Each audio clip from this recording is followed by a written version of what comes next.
What is up, you guys? CeCe Clemons, aka Vibin' Weirdo. Hello, how art thou? It's Easter Sunday when I'm recording this, so happy Easter to everyone. March 2024 movies ranked. Yay! So the great thing about March is it was a very thick month. There was a lot of releases, a new release every week. So we had a great combination of different film types this month. I didn't watch every movie that came out, especially the Magical Negroes one. I recorded a video months back of my anticipation for movies. That same weekend, there's another movie coming out called The American Society of Magical Negroes. Yeah. No, just the title alone is like, okay. And after hearing some people talk about it, I did want to watch it, but it was not available in my area. And there was some other, another film, I think one or two, that came out that I didn't have a chance to watch or just wasn't available. And I'm not mad about that. I'm so happy that I'm at a point now where I can skip on a movie or two and not worry about the movie theater shutting down. Yay! All right. Let's get into it, y'all. All right, so we're gonna start from the bottom and go up. And before we get into it, I'm just gonna let y'all know I'm ranking this off of enjoyment. Just total enjoyment throughout, from beginning to the end and after the fact, okay? Some of y'all may not agree with my ranking. That's okay. Some of y'all might get mad. That's okay too. Not legit mad. But, you know, some of y'all might, you okay? And I am. If I'm at the movies and I find myself, I'm in the seat and I do this move here, trying to stay awake or trying to stay engaged, yeah, that's maybe a little less enjoyment for me. And then if I didn't do that, then it's gonna be higher up there. So yeah. So for the bottom for this month, we're gonna have to say Kung Fu Panda 4. So for this one, I fought sleep and I lost. It was probably like maybe 10 minutes or 15 minutes. But I was dozing off a good portion of the movie. It wasn't bad. The story made sense. There were some cool fighting scenes in there. Viola Davis ate and left no crumbs. She killed it. I wasn't mad at Awkwafina. Her character was fine. A lot of people hate on her. I don't. I love her. But yeah, it was just like, it was a movie that really didn't need to be made. I hate to say it like that, but it didn't. This is the 4th movie. They have a show on Netflix that's, what, a few seasons? It's like, yeah, I think it's run its course. We're good. Well, at least I am. Right? I grew up loving the Kung Fu Panda movies. Never got into the show. I'm also, like, older than I was when I first started watching it. So, like, just seeing that was kind of like, all right. I'm good. You could tell the kids enjoyed it, and for that I'm glad. I'm glad the kids enjoyed it. I think my sister really enjoyed it too. So no issue there. I'm glad they had a great time with it, but for me, it just didn't work for me. All right, next is Ghosbusters Frozen Empire. Now this one is probably the one I was most disappointed in, because I really loved Afterlife. It sucks when you have so many things, so many great parts and pieces to a movie. It's there, but it's not executed well. That's the part that sucked the most about it. The actors were great, the effects were great, and the story was fine. It just took so long to get there. It was very much a slow burner, and I was not expecting that for a sequel to Afterlife. Now for this one, I didn't go to sleep, but I did that uncomfortable little turn there, like, all right, I'm getting, you know, a little more could be going on right now. There was some great moments, like I said, some very funny moments. This was a funny film. Definitely some parts where I laughed. And there were some moments that didn't connect as well, as far as with the story. The main thing with it, I feel like they propagated the nostalgia a bit too much. They were really leaning into that. And I'm glad they had the characters in there. Actually, all of the Ghostbuster movies over the past, 10 years, they've had, even the one with Melissa, the 2016 one, I didn't realize until I watched it again, but they had some cast members, the original cast members, have appearances. It was just, they leaned into it way too much. And I'm sure the hardcore fans are very happy with that, or maybe not, but it was just a bit overkill, and it dragged the movie out. The best way to describe it is there was a lot going on, but also not at the same time. I hope that makes sense. But if they do another one with this cast, I hope they, lean more into the family, the new family that we grew to love in Afterlife, and honing on that more. I mean, they did. It was like they were a big part of it, but Finn Wolfhard's character, I barely saw that guy in there. He's probably working on other stuff too, but and McKenna Grace's character, she was great. She was amazing. There were just some other parts like in between. It just didn't work. All right, and next on the list, y'all gonna be like, what? Fight, okay? Dune Part 2. Dune Part 2. Now wait a minute. Hold on. Wait before you come for my throat. Wait a minute, okay? Now, Dune Part 2, it was an amazing film. It was incredible. I gave it a 5 out of 5. I think I changed it to 4.5 after, like, actually the other day. It's a damn near perfect film. I really can't find anything wrong with it. Just plot-wise, structure-wise, cinematography-wise, acting, there's nothing I can find wrong with this movie. There was just something missing. Like, it was just, I felt this void of just excitement. It just wasn't there. There was a lot of build up to like the final battle and everything, because that's how the last movie ended. The first one ended on the cliffhanger, and we're just pretty much continuing for that, and it took us a minute to get to that point, and it was fun. It was epic, but it just didn't, I don't know, it just didn't do it for me. And it took me a while to kind of find the words, or I thought like something wrong with me because I don't know what it is, but it's just something off. And I think Screens In, he mentioned like it was a bit lackluster. And I was like, okay, maybe so. I will say this. It's a great sequel. It is much better than the first, entertainment-wise, visually stunning, all the great things. It just, I don't know. I had the movies that I rank higher, I just had more fun with them. That doesn't mean they're better than Dune Part 2. Because I don't think so for some of these. Oh yeah, and I saw a lot of extra, Zack Attack, he brought it up too, where they add like a lot of extra sauce to it. It was just so much, oh, this is the best movie ever. Oh, this is changing Hollywood forever. Cinema's forever change. It's like, y'all, I'm hearing this and I'm watching, I'm like, it's great, but it ain't like, what y'all, relax. Calm down a little bit. Y'all adding too much sauce to it. You affecting my experience by adding too much juice to this movie, okay? I don't think it's changing cinema forever and all of that. It's just a great movie. And also, I'm coming to realize that maybe I don't like sci-fi like I thought. I thought I did because I really love Stranger Things, but when I look outside of Stranger Things, there's some other parts to Stranger Things too, like more thriller, horror kind of thing. But maybe I'm just not a big sci-fi person, and that's okay. That's okay. I'm learning to understand that and just accept that for what it is. But yeah, so that's it for Dune 2. But if you want to fight about it, let me know. I like violence. Ha!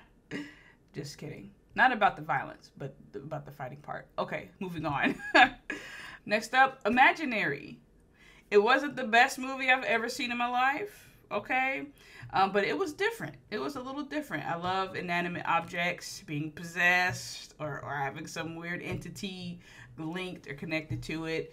And there were some parts that were kind of like, while I was watching it, but it was fun. It was fun, and I felt refreshed. Like, oh, that was cool. It was a slightly different take on this type of genre. The acting was good. I love the diversity of the cast. The tension, too. Especially between the main character and that older stepdaughter. Good Lord. Yeah, but critically, it's not going to be up there. But it was definitely a fun movie. All right, next up, Immaculate. Immaculate was immaculate. What I loved about it, there was like this constant eeriness to it, like throughout. There was not 1 second where I was like, oh, okay. It's like this from the very beginning through the end. It was just like constantly ominous, which was cool. It was fun. But yeah, I really like that. That definitely stood out to me. Very graphic. Very graphic. The gore is very just blunt. It's like bam in your face. They show you stuff that it's like literally, there was a part where I had to actually close my eyes because it's like, oh, I can't. Not that one. Not that. It's just, they show you what it looks like and they continue to do it. Whatever action it is. It's like, oh my goodness gracious. I like violence, but this is not the vibe. It's not the vibe. And also, I don't like violence against good or innocent people. I want to make that clear. I cringe every time someone innocent is being hurt. I can't witness it. I can't do it. But if it's somebody that's evil, like the person that did the act, I can watch it all day. It's weird. And Sydney Sweeney killed this. But yeah, she's been doing a really great job. She did a rom-com last year that was really, that did really well. And I thought it was funny. I really enjoyed it. I know she did Madam Web. She played no part, and why that movie bombed the way it did. She did amazing. She did her part just like the other actors and actresses, except for that villain.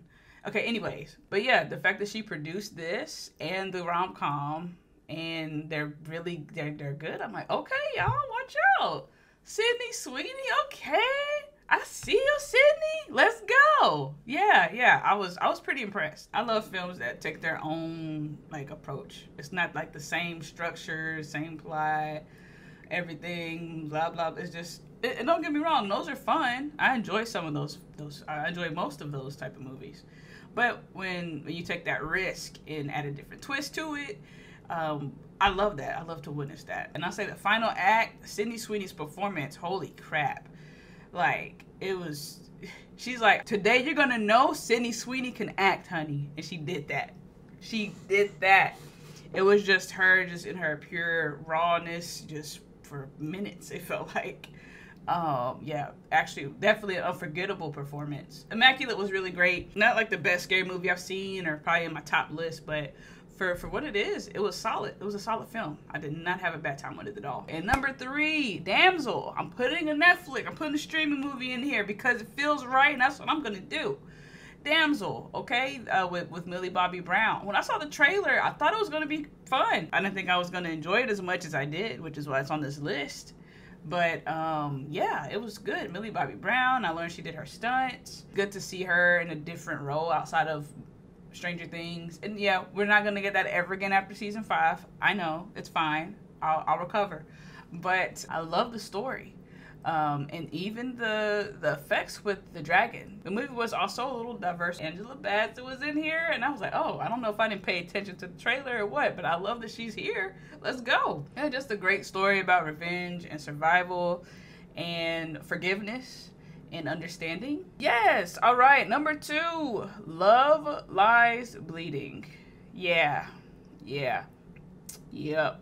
I love movies that stays in their lane and not swerve. Didn't do well at the box office. Not surprising for this type of film, and then also the type of budgeting too for it. This isn't like a big blockbuster film that came to production. So I love movies that are weird in a good way and different. I love watching things I've never seen before. I love the casting for it. Kristen Stewart, like, killed it. I can't think of the other girl's name, but the bodybuilder woman, she was amazing. And even how she transformed her body for the role. It's like, well, she's already, like, pretty fit, but, like, she tapped into a different element for this. And I was like, wow, that's impressive. And I learned that the writer wrote it with Kristen Stewart in mind. And you can definitely tell. And Kristen, I felt like she, like, added her own lines into it. And those moments are what made the movie fun and stand out. Yeah, really great film, great writing, great directing. There was some parts towards the end, I was like, what? I was like, oh, I don't care. I like it. That's exactly what I like said to myself in that moment. And then the final act, it was funny too. It was quite hilarious. So yeah, really good movie. All right, y'all. And number 1, y'all already know. Stop playing Godzilla and Kong, the New Empire. What? Yeah. Yeah, this was actually the most, or one of the most anticipated movies for this whole year. You know, I drove an hour to watch this one in IMAX, just like Dune Part 2 and other movies that are IMAX worthy. And, man, it was so worth it. It gave me everything I wanted in a movie and more. It just gave me more. It was so freaking good. It was just simply epic. There was a lot of action. Warner Brothers did not scale back on the budgeting for this. There were some parts, it was like, oh, okay, they're not going to go that far. They're not going to do that. They're not going to show that. And they did. And it looked great. It was like, oh, snap. This is crazy. I'm extra like that. That's what I do when I watch movies. It's okay. Shame. I would say there was great character development for the monsters, okay? Humans a little bit, not so much, but honestly, I'm not there for the human connection so much. I'm here to see Godzilla and Kong whoop some ass. Okay, that's what I'm there for. Okay, relax. Calm down. So yeah, this one was definitely more so with Kong. Just like the last one, even though he was more so helping Godzilla. But on this one with Kong, I don't know if I've ever been more emotionally invested in a character like this. Like an animal, a made-up animal, which is a thing they've done with Kong with prior films, but those didn't land as well for me, especially at the time how old I was when those came out. But this one, I felt it. I'm on Kong's side. I want Kong to win. I feel an empathy for the guy, just like I did the last one, but I just felt it more on here. It was so well-paced. This was a movie like, you gotta go to the restroom quick. Hurry up real quick, come back, because you might miss something.